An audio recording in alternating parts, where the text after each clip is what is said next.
With one kick, Alice's son's dreams were shattered. She was at home when the alarms went off at her Santa Monica optometry business last weekend. She then watched security cameras as looters poured in through a broken window. Our alarm went off, and when we looked at our security cameras, it was just heartbroken to see that somebody kicked open our front door, and then there were more than 50 people just rushed into our office, grabbed everything they can set their hands onto. Son and her husband opened their optometry business a year ago. The coronavirus shutdown closed them for the past 2 months, and now their business is wiped out. We honestly don't know how we're going to come back from that, because we still have student loans. We have office loans, how we were able to afford to buy this practice. And without an income, I don't know how am I supposed to pay for all of my mortgages. It gets worse. Once the looters took what they could, a nearby restaurant caught fire. Smoke filled the building. Sprinklers went off. People think that, oh, businesses, those people, must have money. They must have insurance. They don't feel like they're taking people's things personally. But this is so personal. No money coming in, the bills piling up, appointments canceled. Alice and her husband now try and pick up the pieces of their dream, while all the time wondering what they did to deserve this. Santa Monica, maybe the most famous of all Southern California beach towns. People jokingly call it the People's Republic of Santa Monica. There are some conservatives rumored to be living here, but probably no more than a few hundred. Pretty much everybody voted for Gavin Newsom. This is a place that is so left-wing tolerant that when homeless people in battered old Winnebago started camping on the streets and dumping their black water tanks into the storm drains, the whole city was paralyzed. They could not figure out how to solve that problem without making anybody feel bad. I don't mean to make fun of them. I have a number of friends who live there, and they're good, kind people.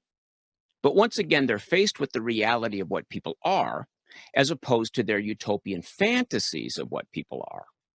Here's a list that a resident published a couple days after the riots came to town. These are the businesses damaged or destroyed by a horde of people who, if you could get them to stop stealing for a minute, would tell you that they too support Democratic politicians.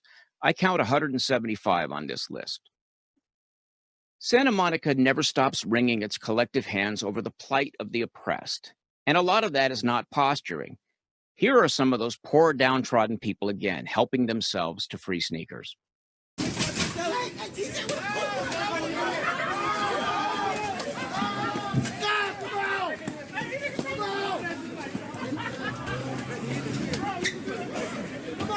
Get your bag! Get your bag! Get your bag! Get your bag!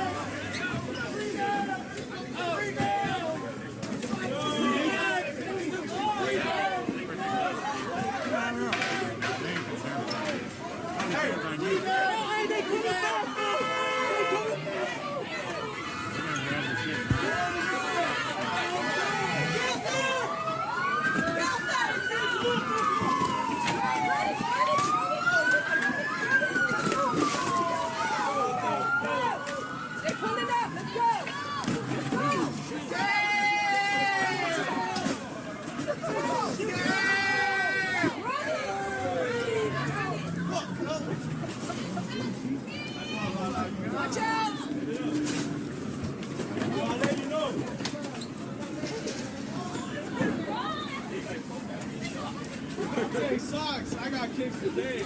On the real.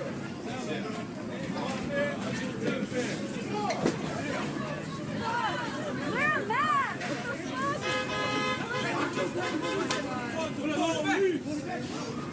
Hey, yeah, you see it? My boy right here brought.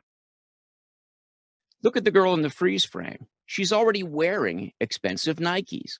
Surely some of the good people of Santa Monica are beginning to understand that coddling people and making excuses for them hurts them over the long haul.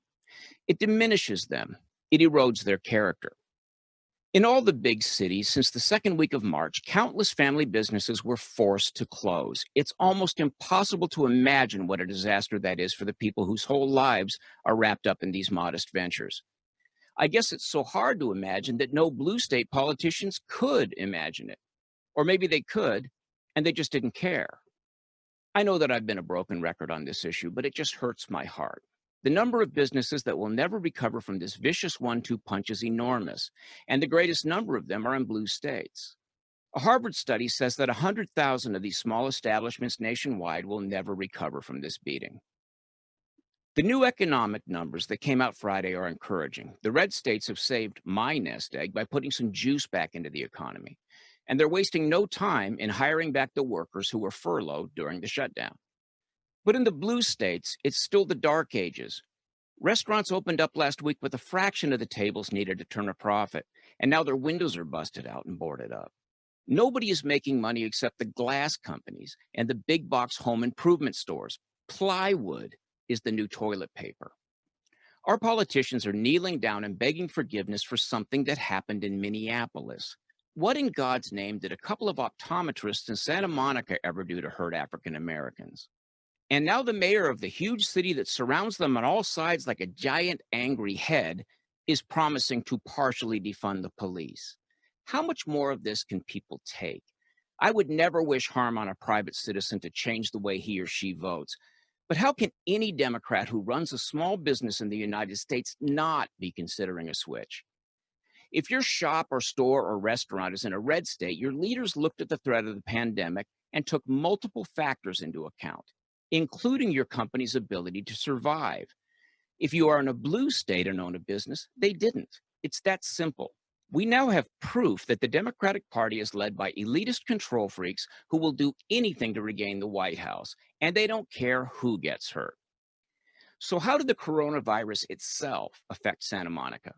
As of mid-May, 11 residents had died of COVID-19, and like everywhere else, 90% of them were elderly or in fragile health or both.